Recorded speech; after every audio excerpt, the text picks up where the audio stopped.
Hi, everyone. Welcome to the channel. My name is Nick Cosgrove, and I am back with this week's No Filter Q&A. This is the episode where I answer all questions related to diet, training, and supplementation that I've received over the last 7 days from our in-house clients, online clients, as well as a few of our online followers. Remember, if you have any questions related to your nutritional plan, workout program, supplements you're taking, not taking, considering taking, please feel free to email me those questions at nick@foreverfitperformance.com, or you can also DM me your questions on my Instagram at @fitcosgrove_. All right, so let's get started with this week's No Filter Q&A with question number 1. Hi, Nick. Do you think it's worth it to work with a posing coach leading up to my first show? Absolutely. I would highly advise you to hire a posing coach leading up to your first show. That is the one mistake I made when I got ready for my first bodybuilding show. Back when I was competing, though, there were not as many posing coaches around that you could just call up or look up online and find a posing coach. Now there's tons. So I kind of just went off with my friend, and we had a room in a gym that had a bunch of mirrors, and we would just practice our posing, but neither one of us really knew what we were doing. As a result, when I look back at the photos from my first bodybuilding competition, my posing was terrible, was completely off. I was squeezing my lats together. I was making myself look small on stage. I wasn't posing the muscles correctly. So I would strongly advise anyone who's preparing for their first, whether you're doing bodybuilding, fitness, bikini, figure, hire a posing coach. Second thing I would recommend too, and I've mentioned this in the past, is when you are practicing your posing on your own, because in addition to working with a posing coach, you should be practicing your posing on your own. I would advise you to do your posing at the end of your workouts. It doesn't have to be for an hour. It could be for 15, 20 minutes. But at the end of a workout, think about it. You're tired, you're hungry, you want to leave the gym, you want to go home. The last thing you want to do is pose. But if you do that, if you practice your posing and go through your mandatories, do it 3 or 4 times and do that after every workout, you're going to notice that when you get on stage, your posing is so easy. Because that's the one thing I noticed over the years is I always did my posing at the end of my workouts. And so I was holding those poses. I'd hold like a front lat spread for a good 30, 45 seconds, shaking, tired, sweaty from the workout, feeling very depleted. And I would do that over and over again. And the time I was ready to go for the show, the day of the show, I was hydrated, because any of my athletes that work with me will tell you I don't believe in cutting too much water before a competition. So I was hydrated. I was well fed. I had a good night's sleep. Went on stage. I was holding every pose, no problem. I had tons of energy. So it really made a difference to practice my posing at the end of every workout, 15, 20 minutes. And you'll notice that makes a huge difference in your routine when you're doing your mandatories. And everyone else on stage, they'll be shaking, they'll be huffing and puffing, they'll be trying to catch their breath, and you'll just be holding each pose, no problem. So that's what I would advise. So yes, hire a posing coach. At the same time, when you're posing on your own, make sure you do your posing after your workouts. One more thing I would also recommend would be to record your posing on your phone. Okay, so then you can look back and you can critique yourself and say, oh, okay, I need to flare my lats more, or I need to angle myself more. Or if you have like a shorter torso, you have to make sure maybe you suck in your stomach more, do more of a vacuum, right? So record each posing session as well. Okay, so posing coach, yes, practice your posing after each workout and record your posing. All right, next question. Hi, Nick. How often should I be training in the gym if I just want to be fit and healthy? I don't want to be overly muscular or too big. Case dependent, but generally speaking, if your goal is to be just overall more fit and healthy, I would advise you to be in the gym anywhere from 3 to 4 days a week. That's more than enough. If you're not training for a fitness competition or you're not training for an Ironman, there's no reason to be in the gym 6 days a week. Okay, so 3 to 4 days is more than enough. That's generally what most of my clients work with me in person, 3 to 4 days. If you can squeeze in an extra day, I would add in this maybe a day for cardio. So a 3-day training split could be something like chest and back day 1, shoulders and arms day 2, and legs and abs day 3, and throw in a cardio day on the 4th day if you're able to get that 4th day in. And that should be fine. Keep your workouts between 40 to 60 minutes, no more. Keep the intensity high, the rest periods low. And honestly, as long as you're consistent and you're doing that on a weekly basis, you should see some fairly good results with your health and your fitness. Okay, so 3 to 4 times a week, 60 minutes max. Keep the intensity high, as I said, and keep those rest periods low. That's all you need. All right, next question. Uh, Hi, Nick. What are your thoughts about not having sex while training for a big event or sport? Is there any truth to this? No, there's no truth to this. This is an old myth. This is a myth that still hasn't died yet. It's a myth that I think was created in the 1940s, 50s, went on through the 60s, and then we heard about it more and more here in North America in the 70s and the 80s. This whole, staying away from any sex as you get ready for a competition, whether it's a bodybuilding show or a boxing match or whatever your sport is. And I think the ideology came from these old school coaches who would tell their athletes, cut all relationships before a show. Any relationship, a relationship with your girlfriend, a relationship with your wife, a relationship with your family, because as soon as drama happens, you lose sight, you lose focus of the task at hand. So let's say you're a boxer getting ready for a match. If you're having an argument with your girlfriend and it's distracting you from your event at the gym and you're trying to focus on, your sparring or whatever you're getting ready for, whatever event you're getting ready for, a lot of these coaches would blame the girlfriend or the wife and say, okay, just cut that. You have to focus. So I don't think it was originally about sex. Now, the whole sex idea, I think that came in afterwards, because I think a lot of, I don't know where this came from, but the thought process was that as you have sex as, let's say, a man, you lose testosterone, you lose energy, because all your energy is going into the sexual act. It's a complete bullshit. It's not true. If anything, I advise my clients to have more sex if they can as they're getting ready for a competition. Sex relaxes you. Sex allows you to actually focus more throughout the day on what you're doing, right? You're not pent up per se, right? And this goes for women as well. So I think it's ridiculous to cut off having sex as you get ready for any competition. You shouldn't lose any focus from this. Now, as far as drama, if you're in a relationship, it's a bad relationship and you're constantly fighting, well, you should probably end that relationship regardless if you're getting ready for an event or not. Because yeah, that will be a distraction. But by no means would I ever tell anyone to stop having sex as they're getting ready for a competition. I think that's ridiculous. I think it's very old school mentality, and that myth needs to die. Okay, I compare that myth to back in the 80s and even in the 90s, we'd see a lot of bodybuilders doing cardio with garbage bags on top of their clothes, because the whole ideology there was that they would sweat more and therefore they'd lose more fat. Not true. You're not losing more fat. You're just losing more water. As soon as you start drinking water, all that weight that you just lost will go right back up again. So you're not burning more fat. It's like people who do push-ups and sit-ups in the sauna. You're just losing water weight. You're not losing more fat. Okay. More sweat does not equate to more fat loss. Okay. So just like less sex does not equate to better results with your physique or whatever competition you're getting ready for. Okay. So to answer that question, have sex, have lots of sex. Don't cut sex if you're getting ready for a competition or event. Don't do it. All right, next question. Hi, Nick. I've been training with weights for about 3 months and get really bad pain in both my wrists whenever I train my arms. My boyfriend tells me I need to start doing wrist curls with dumbbells. I don't want to get big forearms though. Is there anything else I can do to get rid of this pain? I would disagree with your boyfriend. I would not advise you to do wrist curls. I don't advise anyone to do wrist curls. For those that don't know, a wrist curl, let's say you're taking, I'll use my phone. You're taking a dumbbell and you're doing curls with the dumbbell like this, right? The whole thought process is this will help build up your forearm strength. Not true. You have to remember that there's very little muscle between point A and point B. So these are basically your forearm extensors and your forearm flexors, okay? So keeping that in mind, by taking a dumbbell and putting a weight on your carpal, your wrist, you're putting a lot of pressure on those tendons and the joint being the wrist. So I would not advise anyone to do dumbbell or barbell wrist curls. That's an old movement.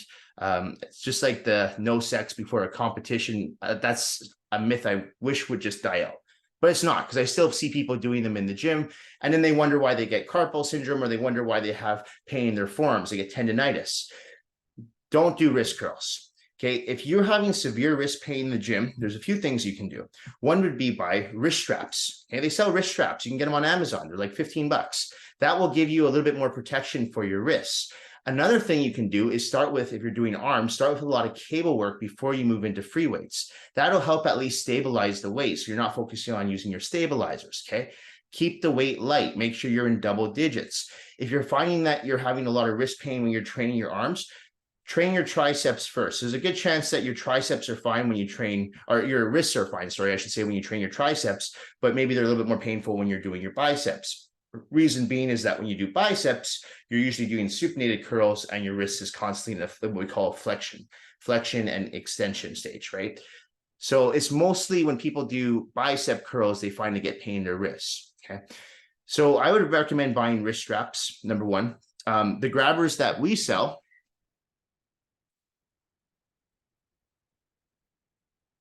these guys here, they offer 2-in-1. They give you great wrist support, and at the same time, they help with the grip. So those work just as well, okay?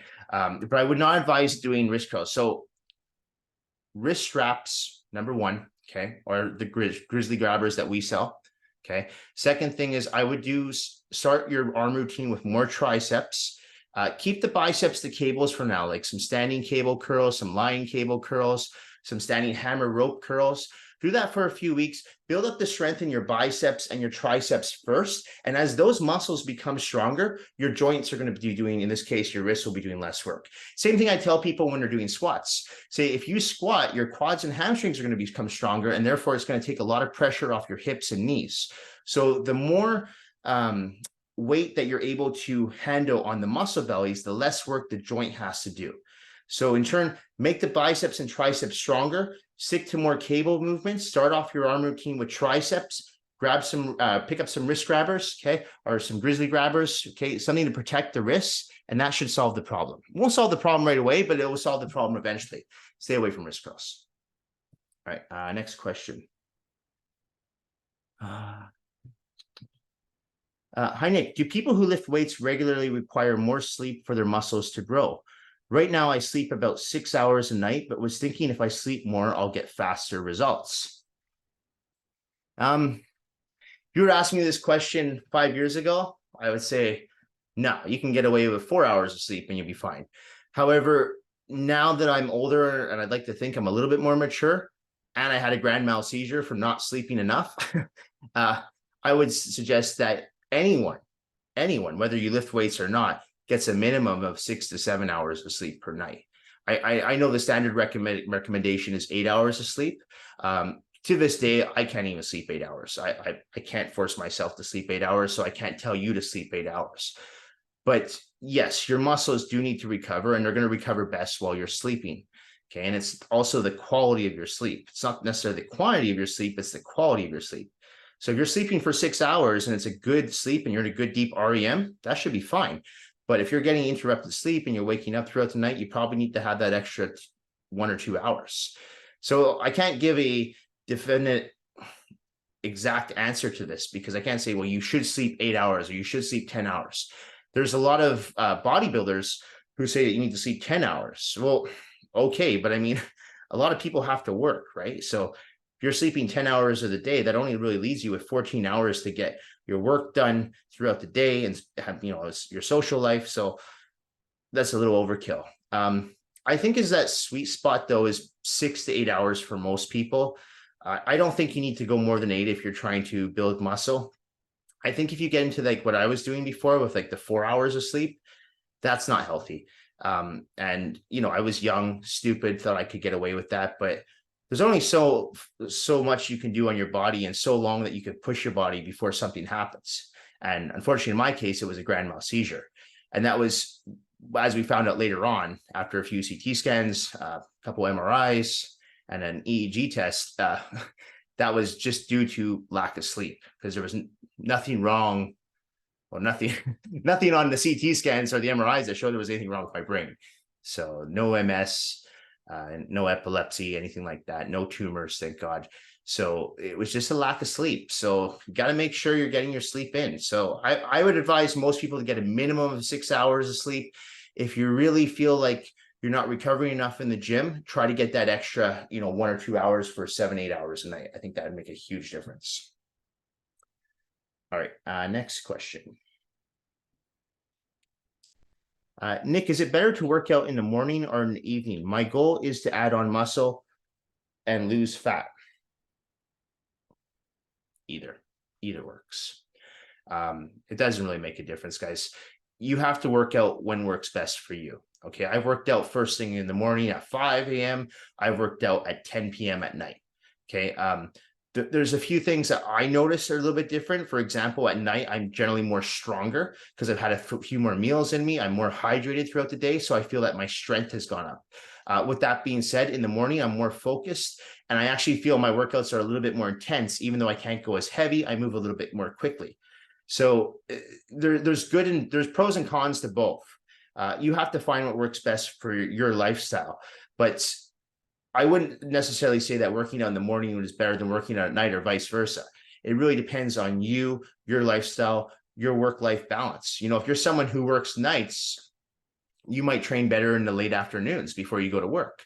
If you're someone who works a 9-to-5 job and goes to bed at, say, 10 o'clock at night, you might work out better at 7 or 8 o'clock in the morning before you go to work.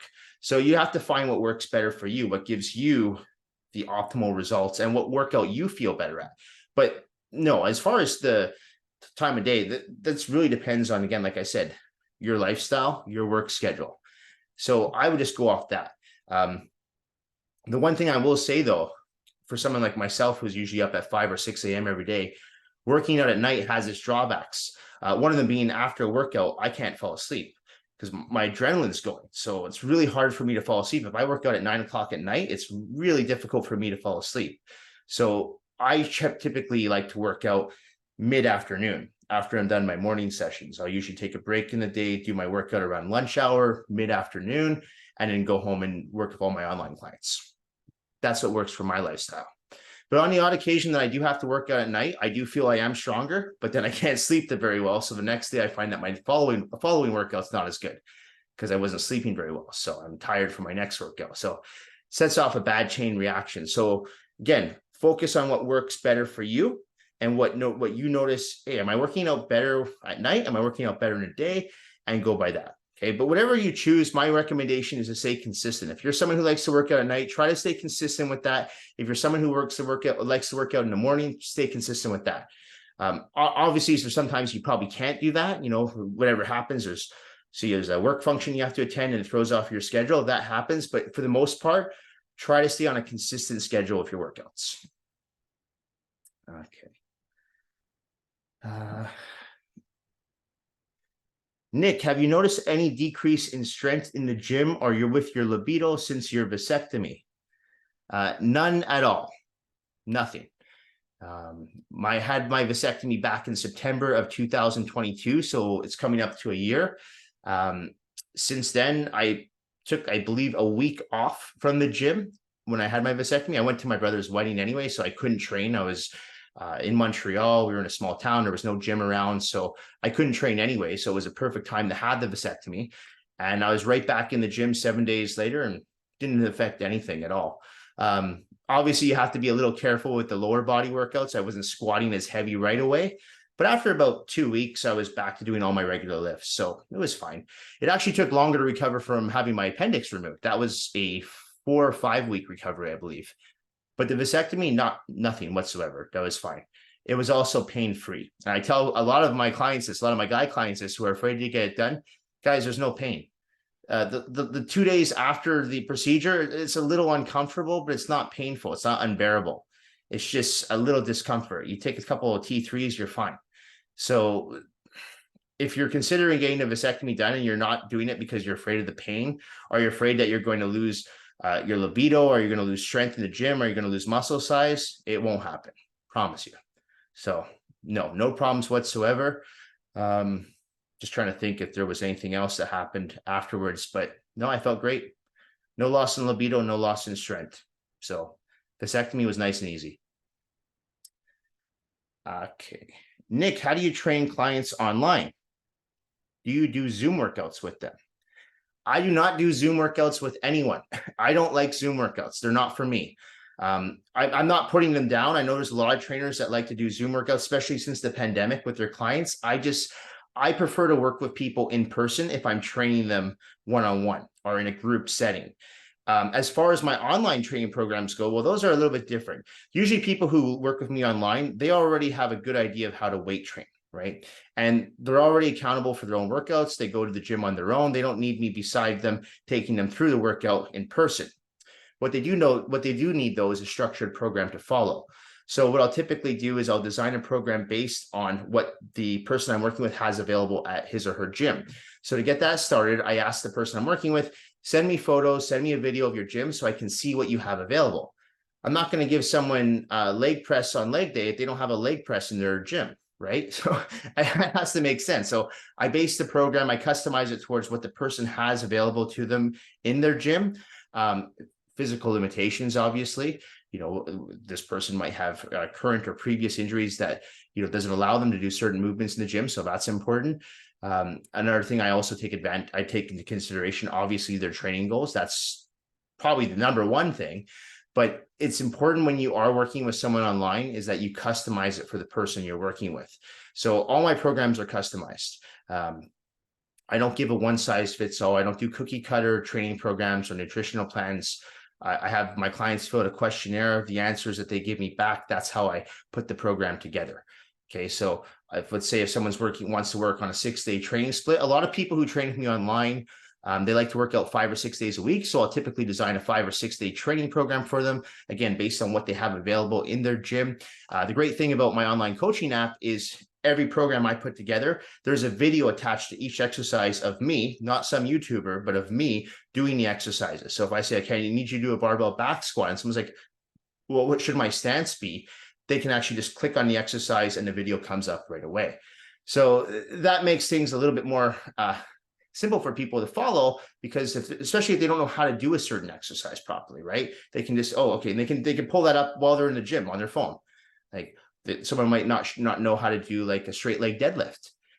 Click on the exercise, they'll see me doing the exercise, and then they can zoom in and make sure that, proper foot placement, proper technique, so they understand what they're doing. So that's how I work with people online. And, I'm always open to working with more people online. My online coaching app has made it much easier for me to work with more people online now, which is great. In the past, before I had my coaching app, I could only work with a certain amount of people per month.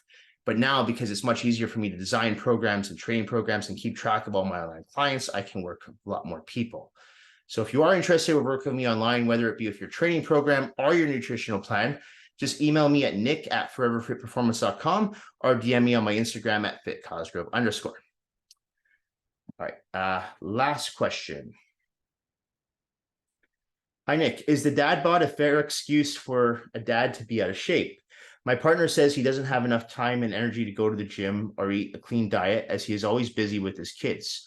He has 2 boys, 7 and 9, that he shares with his ex-wife.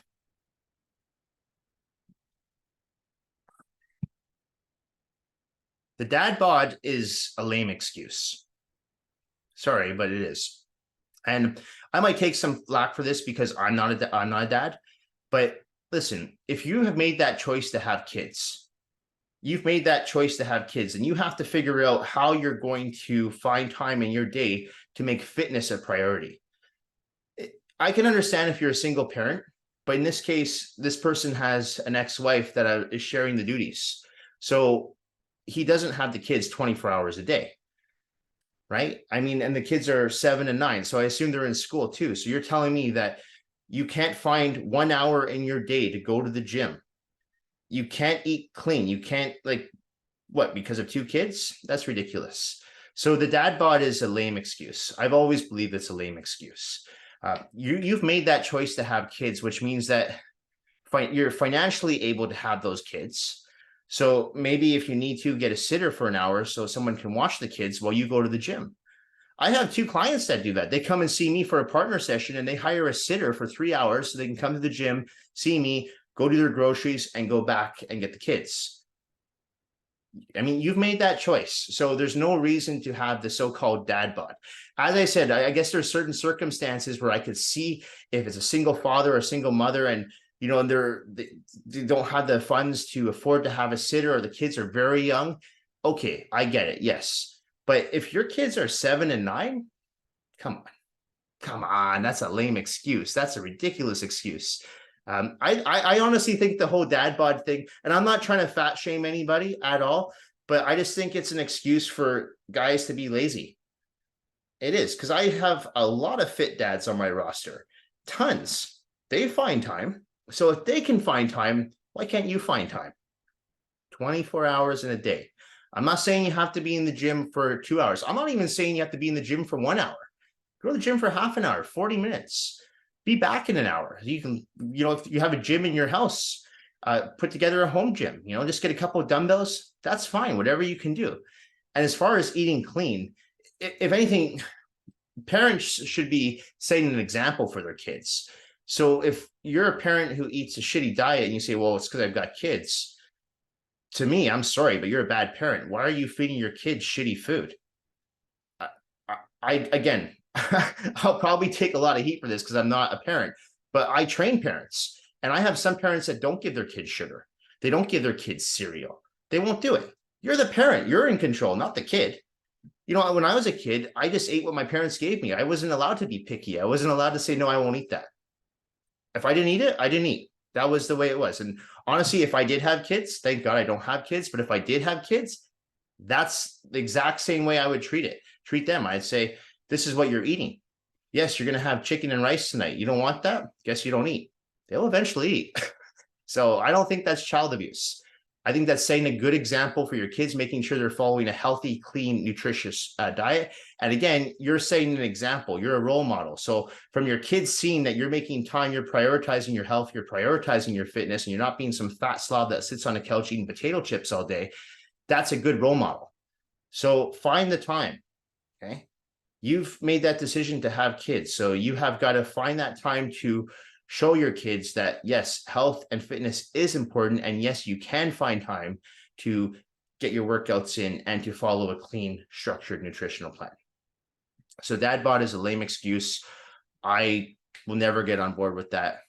As I said, there probably are some situations where someone is a single parent and they are struggling financially. I can get behind that, and I understand that. But if you're sharing your kids with your ex-wife and you've got both your kids are 7 and 9 years old, come on, bullshit. Anyway, guys, that's it for this week's No Filter Q&A. This episode will be going up on the usual Tuesday afternoon. That will be on Tuesday, July the 25th. As a reminder, if you have any questions related to your training program, nutritional plan, supplements you're taking, not taking, considering taking, please feel free to email me those questions at nick@foreverfitperformance.com, or you can also DM me those questions on my Instagram at @fitcosgrove_. Thank you all so much for watching. Thank you guys for supporting the channel. Thank you guys for supporting my online coaching app. I appreciate it. I appreciate all the views I get, all the questions. I love getting these questions. I seem to be getting more questions each week, so that's great.